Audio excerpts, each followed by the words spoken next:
I just met with Mr. President.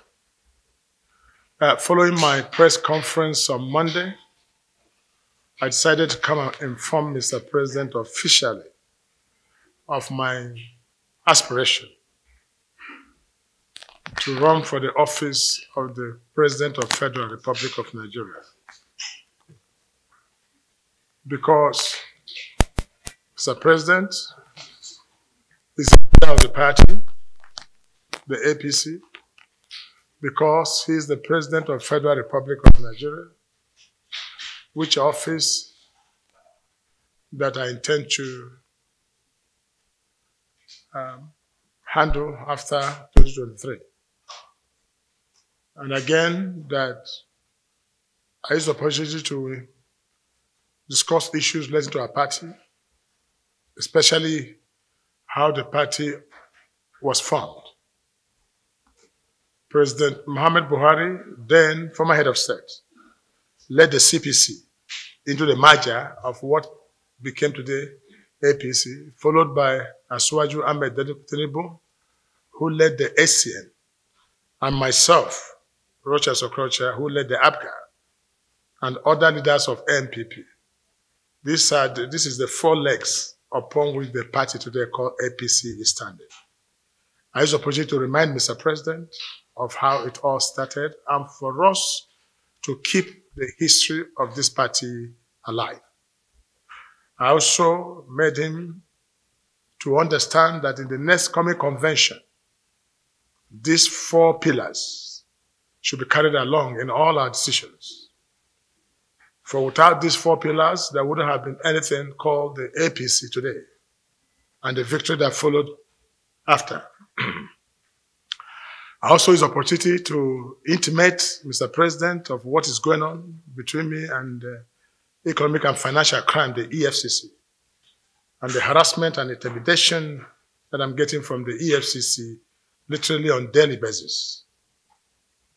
And to inform him that I have court judgment and 2 court orders, 3 different judgments at different forums, which stops the EFCC from harassing, intimidating, and all that. The EFCC have refused to obey the law. And so I have to inform Mr. President that EFCC should be meant to obey the law that established them. And without the law, there would have been an EFCC. And the desperation with which they go about any affair that concerns me should stop. And I reminded Mr. President that I recall that some time ago, the EFCC had claimed that they recovered the sum of 5.9 billion from my account, which the court found out to be untrue. In other words, they were biased and they prejudged me. On that basis, the court ruled and ordered that they should not any further more interrogate and harass me. This has also not been obeyed. The court ordered the EFCC to release my international passport. The EFCC have refused to obey. The court gave damages to me for the sum of 500 million naira for EFCC to pay. EFCC have not paid that. Rather than doing that, on the day of my declaration, EFCC went on the press to announce that I'm being prosecuted for some criminal charges of 2.9 billion and no more than 5.9 billion. So I said, as the President of the Federal Republic of Nigeria, and one that stands on the side of law, that he should bring this attention to the EFCC. And despite the effort by the Office of Attorney General to make EFCC reasons and obey court judgment to release my travel documents and stop the harassment, the EFCC have refused. So I think there's some kind of desperation on the side of EFCC, and I don't know who might be causing this, but it is appropriate that I do let them know of the injustice that is going on with me as regards the EFCC. I also discussed on the need to strengthen our party, the APC, and to make sure that it should be a grassrooted party, as we had ab initio agreed as founding fathers, that our party must be strong at grassroots level and not a hanging party at Abuja. So everybody must go to his village and booth and promote the party to come. And I'm able to ascertain from Mr. President that the days of people sitting in Abuja here and clinching power without getting the support of the masses of the people will not be tolerated in APC. I'm very happy with that statement, and I hope we shall keep to that. Thank you. Mr. President said he will take up the matter, especially when he saw the judgment. He said he will take up the matter and find out what is actually happening. And I hope he will do so. And I believe he will do that. I will suspect so. Because when I say it is politically motivated, means that some people are instigating the EFCC to do this, which is wrong. All I'm asking from EFCC is to please obey the law. And you cannot refuse to obey the law on one side and then go for the law on the other side. So if FCC obeys the law, it will be the best they can do for the image of EFCC and the image of the Federal Republic of Nigeria. But as to who particularly, the person must be such a coward who doesn't want to expose himself. And there are a lot of people like that who wouldn't want to expose themselves but stay under doing all kinds of evil. I call them cowards because they cannot stand up to their what they believe in. My suspicion at this point is immaterial. What is more important is that EFCC should obey a simple court judgment and court order, as the case may be. Well, it's not for the governor to decide who will become president. We're talking about the people. Even the governor himself will depend on the people to do so. My first consultation, after forming Mr. President now, is to go to Nigerians and ask them if they will want me to be their president. And that will be my next line of action. And of course, I'll visit the 6 geopolitical zones and inquire from them if they think I'm fit and proper to be their president. And if they consider that, that will go a long way.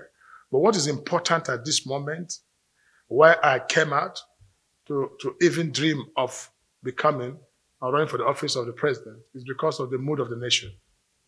I may not be the appropriate president 20 years ago when I first ran. Maybe I will not be the appropriate president 20 years to come.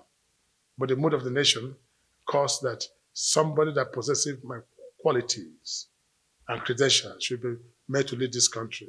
Not for self-aggrandizement, because this is a mistake most people make. They think that when you want to run for president, there's something in there for you. I don't know what others' ambition is. What is driving me is my vision and passion to make great this nation. It's my vision and passion to make sure we strengthen the unity of this country. It's rely on my passion and vision to create wealth for this country with my business experience that might be enough resources to engage the use of this land. That issue of insurgency will be a thing of the past. These are some of the areas. This is my passion. But one part of me, the carnal part of me says to me, listen, must you go and be president? But that passion and vision is what is driving me into this aspiration of wanting to be president of Nigeria. One of the duties of a president is to protect the law of the land. And when an issue comes to the issue of judgment, is duty incumbent on the government of the day to ensure that justice is done. I came to demand for justice, that it should prevail. And as the custodian, as the leader of our nation, he should be meant to know that such is going on. I didn't come here to say, I'm not asking that I don't want to be investigated by EFCC or harassment or what. That's not the issue. That there's judgment on the ground. There's judgment and there's order of court that I'm asking Mr. President, who appointed the EFCC, to recall that there was the law that established EFCC. And if that law is good to make somebody EFCC, that law should be obeyed too. So I'm not asking Mr. President to speak on matter. I'm talking about judgment of the courts, which we all swore to uphold the Constitution of the Federal Republic of Nigeria. Well, I want to tell you about what happened in the case of Uche Nwosu, who by happenstance and by natural design became my in-law. He became my in-law as an adult. And as a man who is standing on his own, wanting to run his own family. I wish Uche would have spoken on this matter himself, but he must be told that the case in question was an issue of abduction. And the police has confirmed that the policemen that went to the church in mask and hood that abducted Uche Nwosu were police from the government house, and they were under the directives of the government and the governor of the Imo State to go and carry out that unholy act, which almost saw that gentleman a dead man. Again, I've met the police, the Inspector of Police on this matter, and I've inquired to know where is the justice. But I've been told that the Shaba, who is the CSO, DSP Shaba, who is the CSO to the governor, has been arrested by the police. But the question is that I also learned that he has been long released. I'm also asking, where is the justice? But also I'm told that the report has come to the presidency. I'm still waiting for what this justice will say concerning this great act of inhumanity to man. Recall that Uche Nwosu was abducted and his clothes removed and handcuffed, sent to the whole world just to dress this great sin.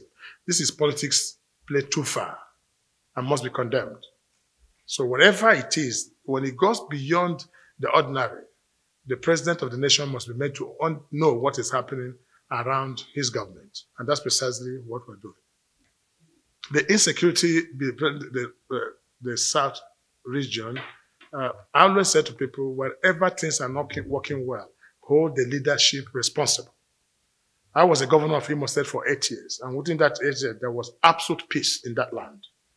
The IPOB did exist, and all these agitational forces did exist.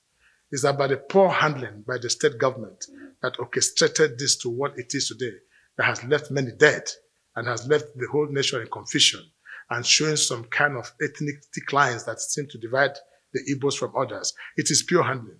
If I remain the governor of the state, at this time, you won't hear what you are hearing. So it is poor handling. The IPOB gentlemen are young men, our sons and daughters.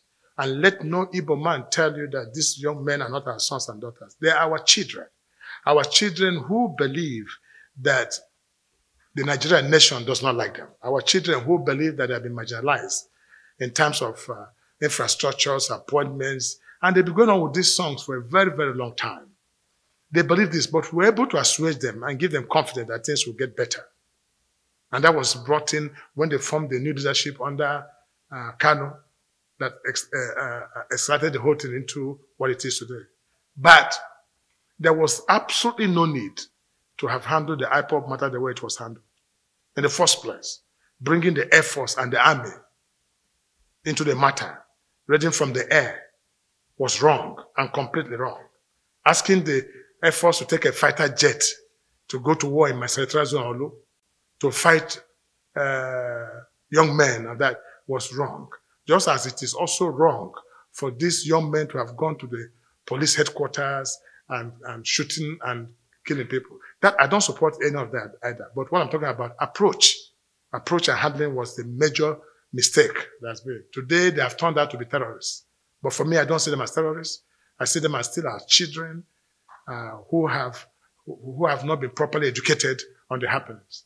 To an Igbo man now, who has not eaten in the morning or who has fined 1 square meal a day, he thinks the federal government and government is responsible. Maybe he does not know that his counterpart in Katsina have stayed for a whole day without food. So this is a point of education. That's why we're trying to create this awareness before the people and let them do. So issue of IPOB is neither here nor there. It's a matter of handling, and state government must take responsibility for all that. And you see, it's worse in Imo. Why is it not in Abia? Why not in Anambra, Ebonyi? You hear very minute things happening there, but the headquarters is Imo State. You forgot I was called Okorocha for this reason. You forgot the young men said they were going to kill my parents, even as a governor. I engaged them. I made most of them surrender back their arms through my Imo State pardon and amnesty program. It's anytime things are not working, please hold the leadership responsible in that particular state or that particular community. Leadership is everything. That's what I'm saying.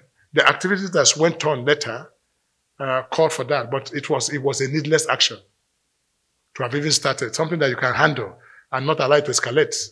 If the federal government made them to call them terrorists, it's the state government that made the recommendations and created that image that presented the boys as terrorists.